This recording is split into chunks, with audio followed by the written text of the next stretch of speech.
For a pure gasoline sedan with an on-road price of around $18,000 to $19,000, today we're going to take a look at the 2026 Volkswagen Sagitar L to see whether it's worth considering and what advantages and disadvantages this car has. The 2026 Sagitar L comes in 3 configurations, all equipped with the 1.5T engine. The low-spec version is rarely stocked and the high-spec is too expensive, so the main selling version is actually the mid-spec model shown in this video, the 300 Elite version.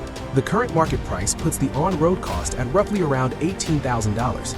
The car length is 4,812 millimeters with a wheelbase of 2,731 millimeters, which can be described as an A-class car wheelbase paired with a B-class car length, but this is not entirely a good thing. The advantage is a large trunk, but the disadvantage is that the exterior proportions don't look very attractive. We brought in the Honda Civic and Mazda 3, which have relatively well-balanced A-class proportions for comparison, and you can probably see that the Sagitar L's proportions seem a bit strange. Therefore, the Sagitar L still prioritizes large space and practicality, and appearance is not the first priority. In terms of power, the 1.5T engine produces a maximum of 160 horsepower and 256 Nm of torque, paired with a 7-speed dry dual-clutch transmission. The tested 0 to 100 km/h acceleration time is 8.61 seconds, which can be considered quite strong. However, when you actually drive it, it clearly maintains a balanced family car style rather than being the sporty type. The steering wheel weight is moderate, but there is no variable steering ratio, and the number of turns lock to lock is quite large. In terms of suspension, when cornering quickly on elevated city roads entering ramps or when changing lanes and overtaking at relatively high speeds, you can feel the suspension compress for a longer duration, meaning body roll is quite noticeable. However, when driving on the highway along long straight roads, the suspension compresses and rebounds to absorb normal road undulations, which instead makes you feel a sense of stability inside the car. So this car is really suited for steady everyday driving rather than offering any real driving fun. The acceleration performance is indeed decent, but it mainly ensures that whether the car is empty or fully loaded, whether at low speeds, mid-range, or high speeds, you will always have power available when you need to overtake. In addition, the fuel consumption performance of this powertrain is actually quite good.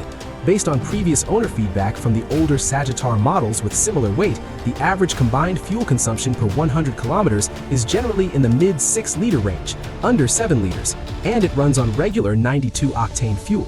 In terms of exterior details, this mid-spec version does not come with an illuminated front badge or a full-width light bar. The LED headlights support automatic headlights and cornering assistance, but do not have automatic high and low beams. On the side, this version uses 17-inch wheels, and the tire width is somewhat narrow at only 205 millimeters. The exterior mirrors support locking, linked automatic folding, and blind spot monitoring. The front door handles come standard with keyless entry, but these hidden door handles are really something I feel like complaining about every time I see them. Shouldn't Volkswagen cars focus on being people-oriented, simple, and easy to use? Why add all these flashy gimmicks? As for the rear design, I actually quite like it. It has a full-width taillight group, and below it is a full-width chrome trim strip with 4 simple and well-coordinated lines. The manual trunk lid supports one-touch pop-open, and once opened, it really is very large, with the depth reaching about 1.02 meters, the internal vertical height exceeding 58 centimeters, and the total capacity being over 550 liters, which is larger than many B-class cars. The entire lineup also supports folding rear seats.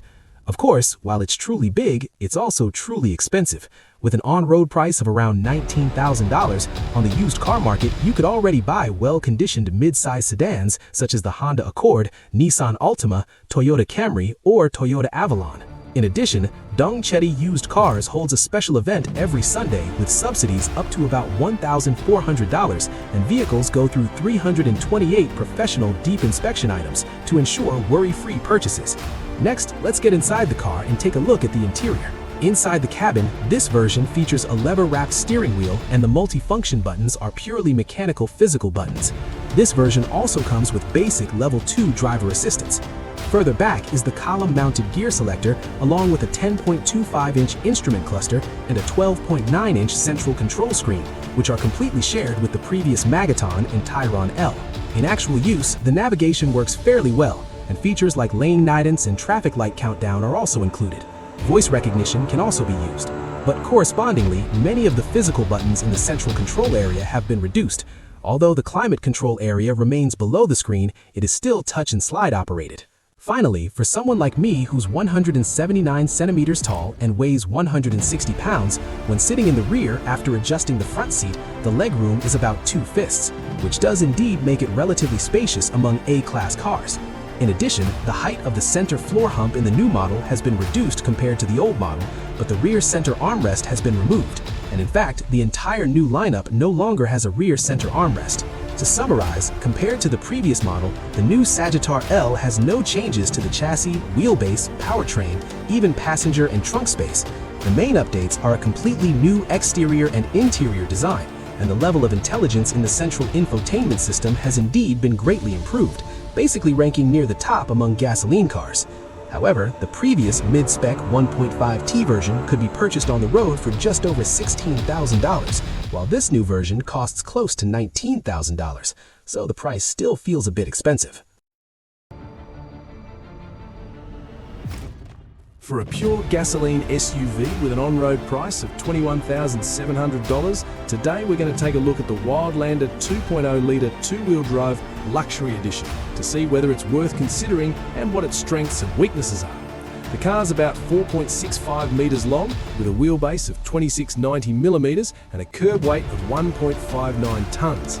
In terms of power, it uses the same 2.0-litre naturally aspirated engine as its little brother, the Frontlander, with a maximum output of 170 horsepower and 206 Newton-meters of torque, and the 0 to 100 km/h acceleration time is around 11 seconds.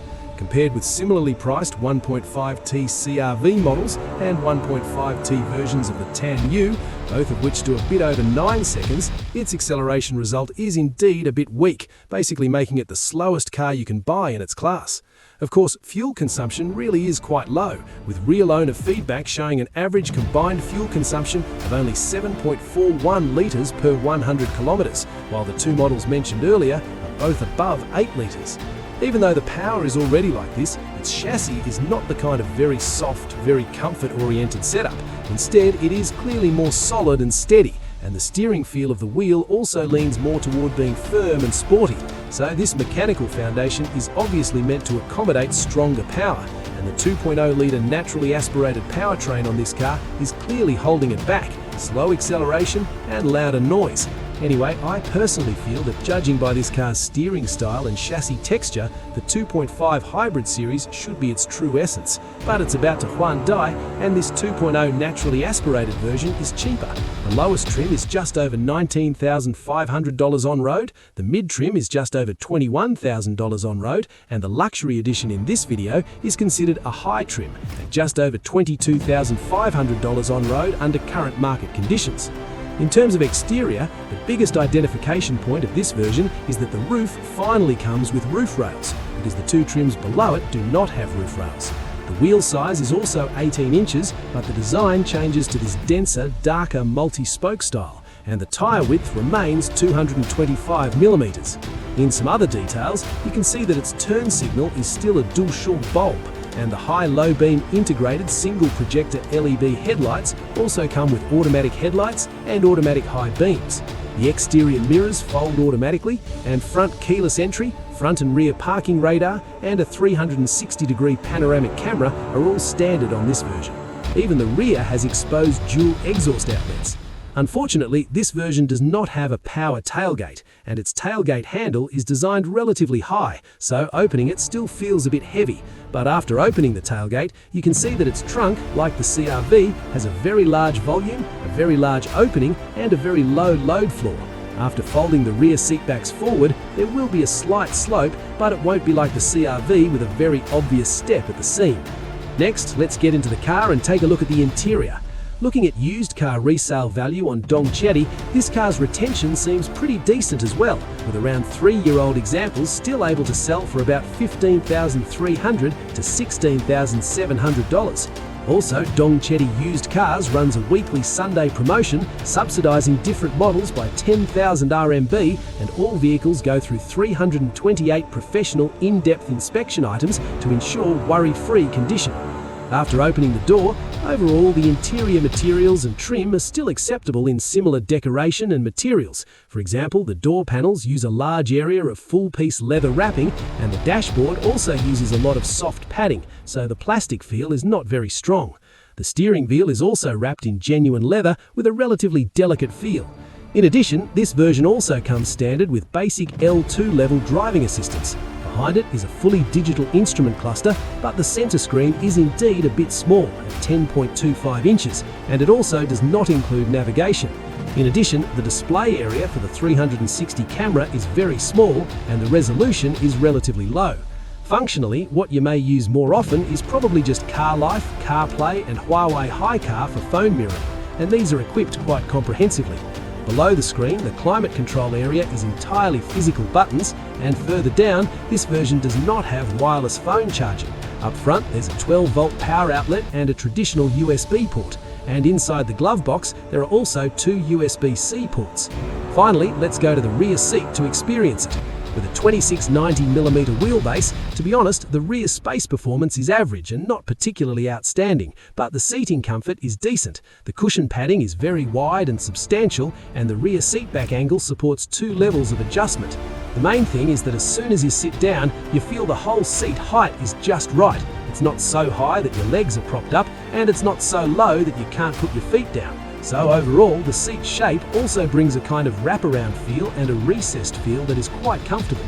So in the end, whether this car is buyable or not, the most critical thing is that you absolutely have to test drive it and see whether you can accept this power. Apart from the power, in other aspects, overall after looking through it, it's still acceptable.